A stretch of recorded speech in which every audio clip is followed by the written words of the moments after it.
बच्चों, most welcome to Dev classes. Dear student, good morning everyone. हाँ तो बच्चों, अगर आप इस चैनल से नए जुड़े हैं तो बेटा आप पहले से इस चैनल को सब्सक्राइब कर लीजिए। देखिए, आज का लेक्चर कुछ आपके लिए स्पेशल है बेटा। जो नए व्यूअर है तो वो आप इस चैनल को सब्सक्राइब कर लीजिए और बेटा उसको बेल आइकन को दबा दीजिए। क्लियर है? तो बच्चों, आज हम कुछ नया करते हैं आपके लिए। बाइनोमियल थ्योरम का टॉपिक चल रहा है हमारा, बहुत बढ़िया। तो आज के टॉपिक में देखिए कुछ स्पेशल क्वेश्चन हम बाइनोमियल थ्योरम के लेकर के आए। इसलिए बेटा मेरे चैनल के साथ आपको जुड़ने के लिए बहुत सारा धन्यवाद। साथ साथ में मैं आपसे कहना चाहूंगा, आज की वीडियो आप शुरू से लेकर के आखिरी तक देखें बेटा। उसमें कुछ आपके लिए स्पेशल क्वेश्चन है जिससे कि आपको कंपटीशन में बहुत बेनिफिट मिलता है। कंपटीशन में देखो हमेशा कुछ डिफरेंट टाइप के क्वेश्चन जो आते हैं वो सिमिलर होते हैं, लेकिन क्या है कि उसके लिए आपको कॉन्सेप्ट क्लियर होना चाहिए। आज मैं इसके लिए स्पेशली कंपटीशन के कुछ क्वेश्चन आपको कराता हूं। तो इसमें बाइनोमियल थ्योरम में देखो स्पेशली क्वेश्चन मैंने लिखे हैं यहाँ पर, तो उसके लिए आप ध्यान से वीडियो को शुरू से आखिरी तक देखना। यहाँ पर कुछ क्वेश्चन कराए जाएंगे आपको, डिफरेंट क्वेश्चन होते हैं, बहुत अच्छे क्वेश्चन होते हैं। तो बाइनोमियल थ्योरम को देखिए कैसे क्वेश्चन आ सकते हैं। The number of term free from the radical sign in the expansion this one. एक वर्ड आता है बेटा ये free from the radical sign. कुछ नए बच्चे इसको देख करके कंफ्यूज हो जाते हैं, तो कंफ्यूज होने की जरूरत नहीं है। तो इसमें एक्सपेंशन दिया है, free from the radical sign की बात कर रहा है। सेकंड क्वेश्चन कह रहा है the number of integral terms, the number of integral terms in the expansion this one. तो बेटा आपको दो डिफरेंट कैटेगरी गिवन है और बहुत अच्छे क्वेश्चन होते हैं,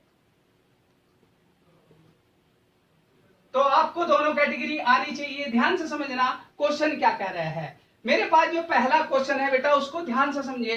देखिए हमारे पास क्या है, x की पावर 1/5, y की पावर 1/10 की होल पावर 65। इसकी हम जनरल टर्म लिख लेते हैं। जनरल टर्म पहले ध्यान से समझना, 65 x की पावर 1/5 के ऊपर पावर लगाएंगे आप 65 माइनस r, और y की पावर 1/10 के ऊपर पावर लगा देंगे r। अब ये जो इक्वेशन है बेटा आपके पास 65 x की power 65 minus r divided by 5, y की पावर r/10। ये free from the radical sign का मतलब समझिए क्या है। x और y जो भी वेरिएबल है उनके ऊपर पावर इंटीजर होनी चाहिए। कैसी पावर होनी चाहिए? Integer power. Free from the radical sign. Free from the radical sign means आपको 1/2, 3/2, 5/7 वगैरह कुछ पावर नहीं आनी चाहिए। तो ये इंटीजर नंबर होने चाहिए। कैसे होने चाहिए? और वो भी पॉजिटिव इंटीजर होते हैं। यहाँ पर क्या होते हैं? ज्यादातर मोस्टली पॉजिटिव इंटीजर। इसलिए ध्यान रखना है आपको, free from the radical sign तो हम इन्हें पॉजिटिव इंटीजर्स कहेंगे। उसके लिए क्या करना है देखिए बेटा, r/10 एंड 65 माइनस r/5। इसके अंदर आप देखेंगे अगर r की वैल्यू 5 और 10 कैल्शियम लिया जाए तो बेटा यहां पर 0 एग्जिस्ट कर रहा है। देखो r की वैल्यू 0 रखिए, देखो दोनों डिवाइड करके इन पॉजिटिव इंटीजर या 0 आ रहा है। देखो आपके पास क्लियर है। तो इन्हें आप कहेंगे होल नंबर कह सकते हैं। पॉजिटिव इंटीजर को आप छोड़ सकते हैं, नेगेटिव इंटीजर तो नहीं आएगा, तो आपको ध्यान रखना है। तो यहां पर होल नंबर लिख लीजिए आप, ज्यादा बढ़िया है। क्लियर है बेटा? तो इसलिए आपको r की वैल्यू 0, यहां पर आपको free from the radical sign term provide करा रहे हैं। r की वैल्यू आप 5 नहीं 10 का मल्टीपल यूज किए। 5 वाला इसको तो free from the radical sign कर देगा, इसको नहीं कर पाएगा। तो आप 10 का मल्टीपल आप यहां पर कोई भी नंबर यूज कर सकते हैं। देखिए अगर आप इन दोनों के अंदर r की वैल्यू 0, 10, 20 वगैरह आप 10 के मल्टीपल कोई भी नंबर रखते हैं तो बेटा आपके पास free from the radical sign term आ गई। Therefore 7 term are free from radical sign. Clear है बेटा? तो आपको ध्यान रखना है, इस तरह के जो क्वेश्चन आते हैं free from the radical sign में, जो नंबर गिवन है उसको ध्यान से देखना है कौन सा नंबर यहाँ एग्जिस्ट कर सकता है। इन पावर के साथ होल नंबर बनना चाहिए। तो बेटा इसी तरह से अगर ये 75 होता, अगर ये 75 होता तो फिर आपको 70 वाला भी एग्जिस्ट कर जाता। लेकिन प्रॉब्लम आती है, अगर मैं इसको 78 दे देता हूं, 68 दे देता हूं, तो यहां पर 5 और 10 का कोई भी ऐसा नंबर नहीं जो उसको free from the radical sign कर देगा। तो ध्यान रखना, ऐसा क्वेश्चन आपको प्रॉब्लम में डाल सकता है।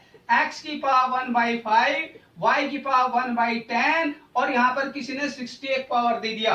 तो बेटा आपको ध्यान रखना है tr+1 68cr, x की power 68 minus r divided by 5, y की पावर r/10। आप इसमें 10 का मल्टीपल कोई भी नंबर रख दीजिए, ये आपका डिविजिबल नहीं होगा। तो यहां लिख देंगे हम no term free from radical sign. ध्यान से समझिए बेटा, आप इस नंबर में और इसमें ऐसा कोई आर यूज ही नहीं कर सकते जो दोनों को free from the radical sign कर दे। देखो ये नंबर आपका 5 का मल्टीपल होना चाहिए था, यहां पर 5 का मल्टीपल नहीं है। अगर ये 5 का मल्टीपल नहीं है नंबर तो आपको प्रॉब्लम होगी। 10 का मल्टीपल एग्जिस्ट करता, अगर ये 5 का मल्टीपल होता तो यहां पर प्रॉब्लम आती। इसलिए मैं कहता हूं कभी भी बच्चे क्या है इसको डायरेक्ट रटने की कोशिश करते तो प्रॉब्लम आ जाती है। इसलिए इस क्वेश्चन को बताने का वजह यही है कि आप ऐसे क्वेश्चनों पे भी ध्यान रखें। बहुत से बच्चे क्या करते हैं, डायरेक्ट रटने की कोशिश करते हैं जी 10 का मल्टीपल निकाल लेंगे और 65 से कम नंबर होना चाहिए तो वो एग्जिस्ट कर जाएगा। ठीक है, लेकिन बेटा वो तभी जब ये इसका डिविजिबल नंबर होगा। क्लियर है? अगर ये डिविजिबल नहीं है प्रॉब्लम हो जाएगी, क्योंकि 10 माइनस करते ही ये 5 का डिविजिबल आएगा, इसलिए वो एग्जिस्ट कर रहे थे। लेकिन ऐसे में कोई नहीं आएगा। आप 0 रखिए, 5 से डिविजिबल नहीं होगा। 10 रखिए, ये इंटीजर बन जाएगा, ये नहीं बनेगा। आप 20 रखिए, ये इंटीजर बनेगा। अगर ये इंटीजर होगा तो ये नहीं होगा, ये होगा तो ये नहीं होगा। तो इसलिए हम इसे कहेंगे no term free from the radical sign. तो फर्स्ट क्वेश्चन समझ में आ गया बच्चों। इसलिए आपको अगर क्वेश्चन अच्छा लगा हो तो बेटा वीडियो को लाइक जरूर करें, शेयर कीजिए, सब्सक्राइब कीजिए। बेटा आपके लिए देखो अच्छे अच्छे क्वेश्चन बाइनोमियल थ्योरम के मिलेंगे इसमें। नेक्स्ट क्वेश्चन देखो, मैं आपको बताता हूं एक और। सेकंड वाला क्वेश्चन इसी टाइप का ही है, उसको भी आप समझ लीजिए। तो देखो बेटा यहां पर क्या है मेरे पास, tr+1 1024 cr और 5 की power 1024 minus r divided by 2 into 7 की पावर बेटा 1/8 है, तो ये r/8 हो जाएगा। क्लियर है? अब बात करते हैं यहां बड़ा नंबर कौन सा है, 8। 2 और 8 में एलसीएम क्या आएगा बेटा, बोलो 8 ही आएगा। 8 का नंबर अगर यहां पर देखो, इन दोनों में एलसीएम किसका है, 5 और 10 में कौन एलसीएम है, 10। तो इसलिए ध्यान रखो। लेकिन अगर आप 8 का मल्टीपल इसमें कहीं भी कोई भी यूज करोगे तो ध्यान रखना बेटा, तो यहां पुट कर सकता हूं मैं r = 0, 8, 16 एंड सो ऑन। लेकिन ये डायरेक्ट 8 से डिविजिबल होता है। अब आप देखेंगे ये 8 का डिविजिबल नंबर है, इसलिए आपको ध्यान रखना है उस नंबर को आप फाइंड कर लीजिए।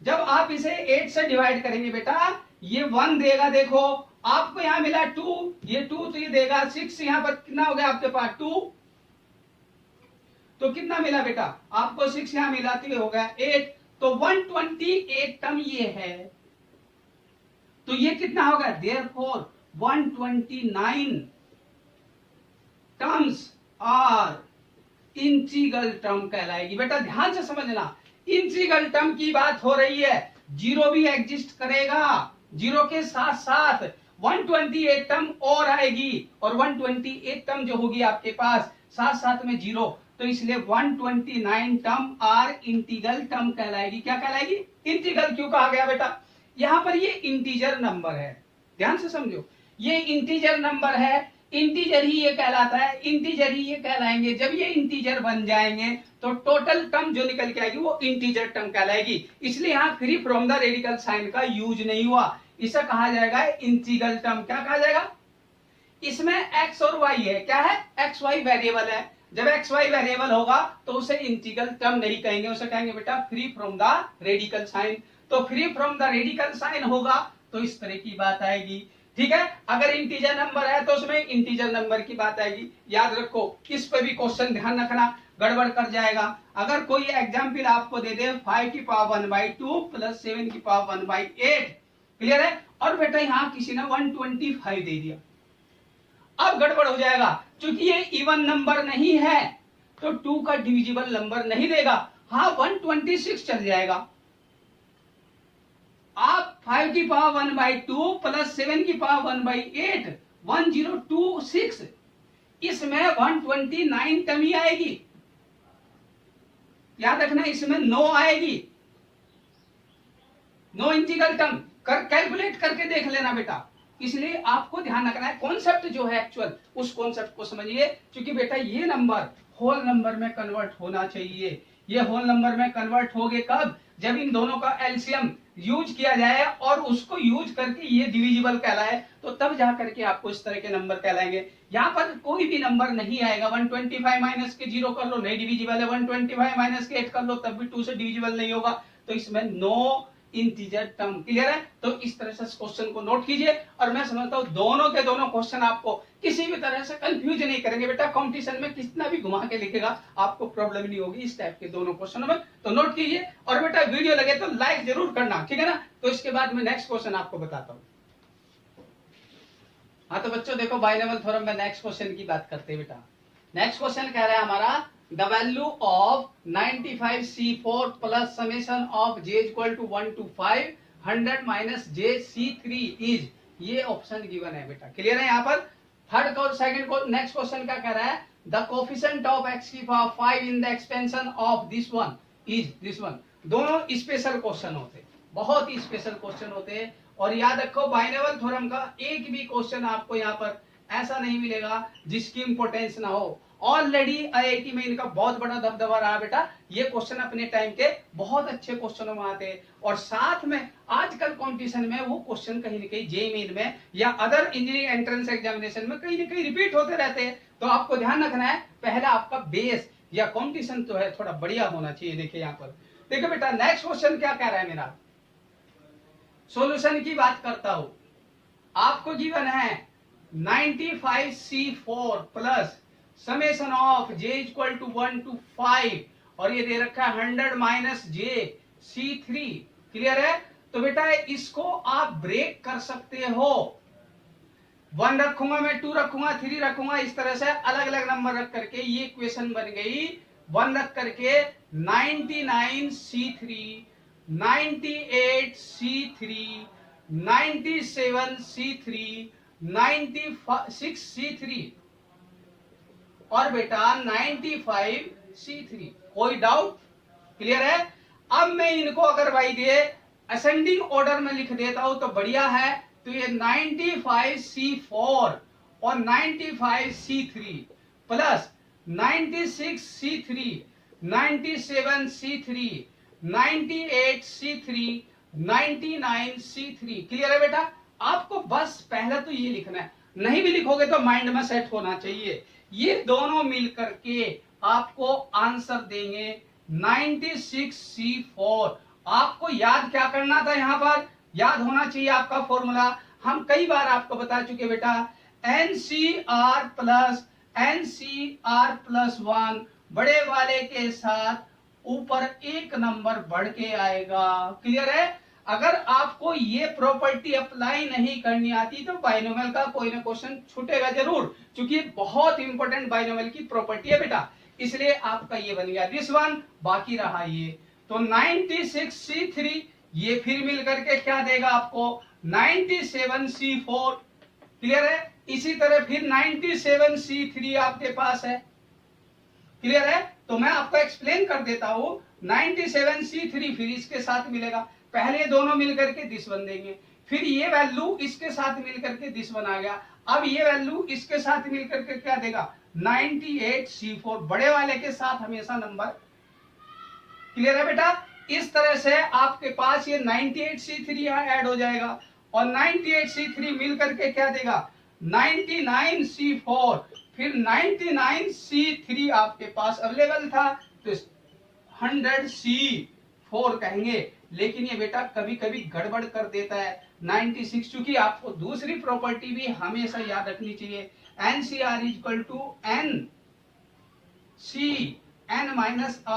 कभी भी ये दोनों प्रॉपर्टी यूज हो जाती है, इसलिए आपको ध्यान रखना है। आपका ऑप्शन इसमें आ रहा होगा, देखो बी। ये क्वेश्चन आपके लिए इसलिए इंपॉर्टेंट है, याद रखना है। और वैसे भी हम डायरेक्ट कहते हैं, यहाँ पर सारे नंबर 95, 96 सब कुछ है, और यहाँ पर 3 से स्टार्ट थे। क्या थे ये? आप सबसे लास्ट वाले को देखिए, उससे एक ज्यादा आएगा, नंबर नीचे वाला भी ज्यादा आएगा, नंबर नीचे वाला भी ज्यादा आएगा। याद रखना है, ये नंबर आपका अगर है एक उससे ज्यादा और इससे बड़ा नंबर आपको मिलना चाहिए था, बड़ा नंबर हमारे पास ऑलरेडी है। तो इस तरह से कंपटीशन में प्रैक्टिस अगर आपकी अच्छी है तो क्वेश्चन को बहुत जल्दी पकड़ लेंगे बेटा। इसलिए याद रखना है, नंबर इंक्रीज करके आना है ऊपर।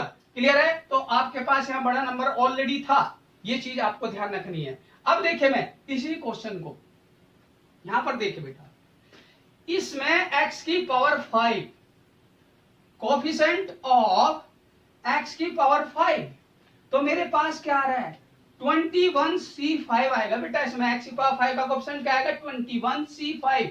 इसमें क्या आएगा 22C5, 23C5 प्लस करते करते 30C5।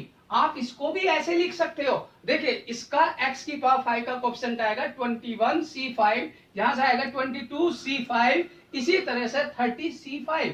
अब आप देख रहे होंगे नीचे सारे के सारे नंबर सेम है, सेम नंबर है, तो मुझे एक बड़ा नंबर चाहिए था। बड़ा नंबर कैसे चाहिएगा? तो मैं सबसे छोटे से बड़ा लूंगा, 21C6 मैंने ऐड किया, और 21C6 बेटा मैं पीछे माइनस कर दूंगा, कोई प्रॉब्लम? तो ये वाला नंबर 21C5, 22C5, 23C5 करते करते आप 30C5 तक तो पहुंच गए। ये नंबर बढ़ता हुआ जाएगा, बढ़ता हुआ जाएगा, तो यहाँ क्या आएगा सीधे सीधे 31C6 आ गया। कितना आ गया 31। एक नंबर मैंने क्या कहा, बढ़ा दीजिए, नीचे भी एक नंबर बढ़ाना पड़ेगा, और लास्ट में आंसर क्या है 21C6। इस तरह से इसका आंसर आपको मिल जाएगा। ये क्वेश्चन आप इस तरीके से कर सकते, बहुत ही अच्छा क्वेश्चन होता है। तो ये इसका एक मेथड है, इसको आप नोट कीजिए। मैं इसी के साथ इसका दूसरा मेथड बताता हूं बेटा, आपको समझ में आ गया होगा। क्लियर है कि नहीं है? तो आप इसे ध्यान से समझिए। बाइनोमियल थ्योरम था, हर एक में x की पावर 5 का कोफिशिएंट है, और सारे नंबर नीचे देखो सेम है, ऊपर का नंबर इंक्रीज करता जा रहा है। ठीक है ना? इस तरह से आपका जो बड़ा नंबर है उससे ज्यादा आना है, 31 आएगा, और नीचे वाले में भी एक ज्यादा आना है। मेरे पास ज्यादा वाला था नहीं, इसलिए उतना ही मैंने ऐड किया, उतना ही मैंने सब्ट्रैक्ट किया, तो बेटा इसको इंक्रीज करता हुआ लेके गया, और ये बन गया आपके पास दिस वन। क्लियर है? इसी का सेकंड मेथड समझिए आप। जो सेकंड मेथड होता है उसे ध्यान से समझिए, पहले से आप नोट कीजिए। तो इसका सेकंड मेथड समझिए बेटा, ये आपको क्लियर हो गया, इसको नोट कर लेना। इसका सेकंड मेथड मैं आपको बता देता हूं। देखिए क्या कह रहा है ये, इस क्वेश्चन को सेकंड मेथड क्या कहेगा। ये हमारे पास बेटा एक जीपी बन गया, फॉर्म ए जीपी। क्लियर है? फर्स्ट टर्म पता है आपको, इसका सम आएगा a इंटू आर की power n minus 1 upon r minus 1। ए क्या है मेरे पास 1 प्लस एक्स की पावर 21, और r कितना है हमारे पास बेटा 1 प्लस एक्स ही r है, उसकी पावर कितनी लिख दूंगा मैं यहाँ, नंबर ऑफ टर्म कितने हैं आपके पास 10, माइनस के 1 divided by 1 plus x minus 1, ये आपके पास बन गया। 1 से 1 कैंसिल, तो ये बन गया आपके पास इक्वेशन 1 प्लस एक्स की पावर 21, और बेटा 1 प्लस एक्स की पावर 10 माइनस 1 अपॉन एक्स बच गया। क्लियर है?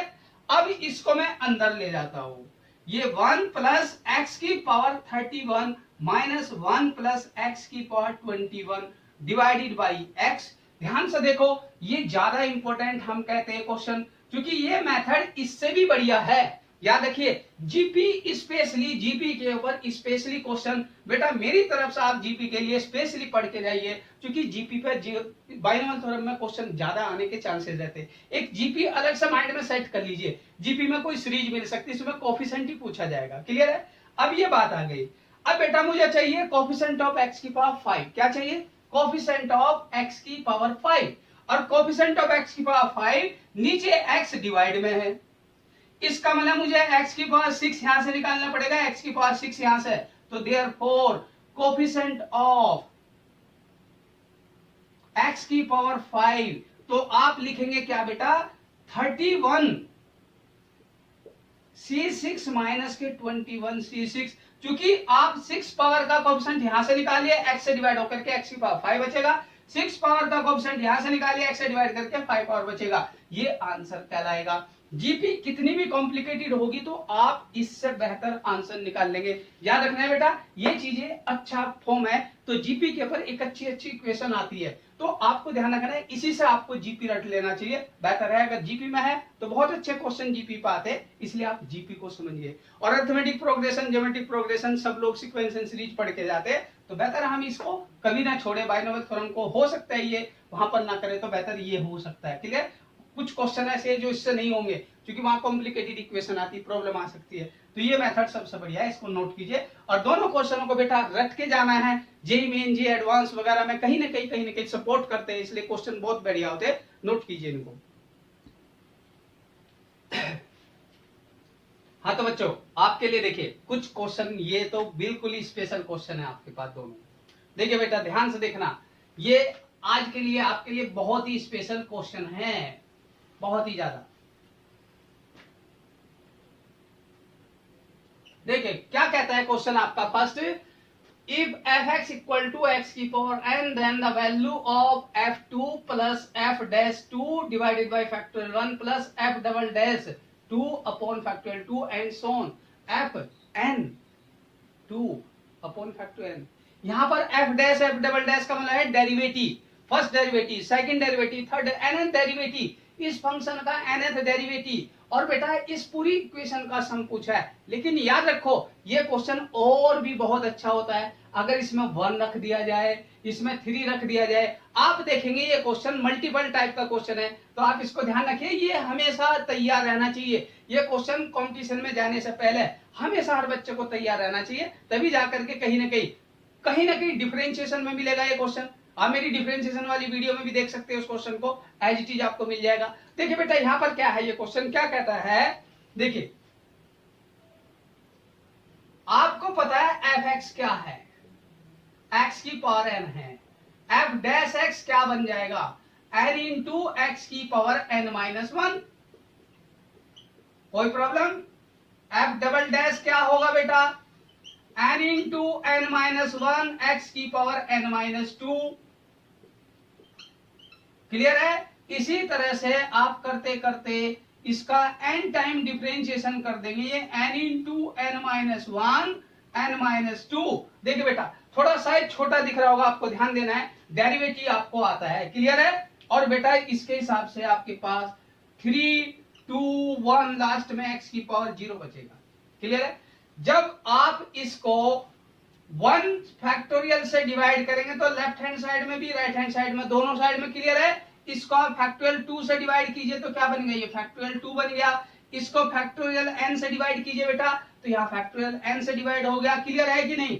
देखिए थोड़ा सा ध्यान देना, फोन छोटा लग रहा होगा, आप बेटा इसको ध्यान से देखना। ये मेरे पास fx है, f dash x, f double dash x, इनको फैक्टोरियल से डिवाइड करने के बाद ये वैल्यू आपके पास nc0 x की पावर n, इसको मैं nc1 x की पावर n माइनस 1 बोलूंगा। ये nc2 की वैल्यू होती बेटा nc2 x की पावर n माइनस 2, और ये ncn x की पावर 0 बन जाएगा। देखिए बेटा ध्यान से, क्योंकि ये पूरा नंबर ऊपर फैक्टोरियल n है, नीचे फैक्टोरियल है, ncn की वैल्यू भी 1 होती है, nc0 की वैल्यू भी 1 होती है। तो याद रखना है nc1 nc2 and so on, ये 1 है सब। अगर मैं इन सबको ऐड कर लेता हूं, क्लियर है, तो ये राइट हैंड साइड वाली इक्वेशन जो आपके पास निकल के आएगी वो आएगी बेटा nc0 x की पावर n, nc1 x की power n minus 1 and so on nc2 x की पावर n माइनस 2 प्लस करते करते बेटा लास्ट में जाएंगे आप ncn x की पावर 0, जिसको हम x प्लस 1 की पावर एन कहते हैं। देखिए बेटा, जो मेरे पास इक्वेशन आई है वो F dash X upon factorial 1 F double dash X upon factorial 2 plus and so on F N times of differentiation of this one. तो ये जो इक्वेशन आई इसमें एक्स की वैल्यू आप 2 रख देंगे तो क्या बन जाएगा बेटा, पुट x इक्वल टू 2, तो left hand side equal to कितना आ जाएगा 2 प्लस 1 की पावर n, दैट मीन्स 3 की पावर n। अगर मैं 1 रख दूंगा तो क्या बन जाएगा 2 की पावर n, 2 रखने से क्या बन गया 3 की पावर n, 3 रखने से क्या बन जाएगा 4 की पावर n। इसलिए बेटा इस क्वेश्चन को अलग अलग टाइप से रख लीजिए। 1 वाला क्वेश्चन आईआईटी एडवांस में बहुत पहले से आया हुआ है, इसलिए आप 2, 3, 4 ये बाइनोमियल एक्सपेंशन है बेटा। इस बाइनोमियल एक्सपेंशन को अगर आप याद कर लेंगे, x इक्वल टू 2 के लिए ये 3 की पावर n देगा, x इक्वल टू 1 के लिए क्या देगा 2 की पावर n देगा। इस तरह से ये क्वेश्चन स्पेशल क्वेश्चन आपके लिए है। क्लियर है? तो इसे नोट कीजिए। नेक्स्ट वाले क्वेश्चन पर ये बेटा देखिए, देखिए इसको ड्रॉप करने के बाद यहां पर आइए, जल्दी देखिए ये क्या कह रहा है आपको। ये एक एक्सपेंशन है आपके पास, इंडिपेंडेंट टर्म के बारे में बात कर रहा है of x. Independent term of x आप पढ़ चुके अच्छी तरह से। इंडिपेंडेंट टर्म ऑफ एक्स से पहले ये एक्सपेंशन थोड़ा कॉम्प्लिकेटेड है, बस ये प्रॉब्लम है कि इसको समझना था। तो बेटा ये x की पावर 1/3 की पावर 3 लिख सकते हैं आप इसे, और ये 1 की पावर 3 डिवाइडेड बाई x की पावर 2/3, x की पावर 1/3 प्लस 1, और इसको लिख सकते हैं आप देखिए x की पावर हाफ का whole square minus 1 square divided by x की पावर हाफ कॉमन ले लीजिए, x की पावर हाफ माइनस 1, ये पावर 10 होगा। क्लियर है? ये factor a square minus B square है, ये a cube plus b cube है। यहां पर आपके पास a cube plus B cube equal to a plus B into A square plus B square minus A B, और ये factor a square plus B square minus A B बैठा हुआ है। a square plus B square minus A B, तो आपके पास factor क्या बचेगा बेटा, जब आप इस फैक्टर को नीचे डिवाइड कर देंगे तो a प्लस बी बचेगा। क्या बचेगा आपके पास a प्लस बी, और तो आपके पास इक्वेशन बच गई x की पावर 1/3 प्लस 1, नीचे से कैंसिल माइनस, ऊपर से देखो a square minus B square है, तो यहां से क्या बचेगा x की पावर हाफ प्लस के 1 और डिवाइडेड बाई x की पावर हाफ। आप चेक कर लीजिए। देखिए बेटा a cube plus B cube का फॉर्मूला था, आप इसको डिवाइड करेंगे तो ध्यान से देखना है ये वैल्यू नीचे बैठी है, तो ये बचेगा आपके पास। इसको डिवाइड करने के बाद यहाँ a square minus B square है, तो उसको डिवाइड करने के बाद a माइनस बी, और वो बचा है। क्लियर है? अब यहां से क्या मिला आपको x की पावर 1/3 प्लस 1 माइनस ये डिवाइड करके क्या देगा 1, और बेटा ये हो गया 10 माइनस 1 प्लस 1 कैंसिल, तो आपके पास x की पावर 1/3 अपॉन x की पावर 1/2 की पावर 10, तो tr प्लस 1 लिख दीजिए।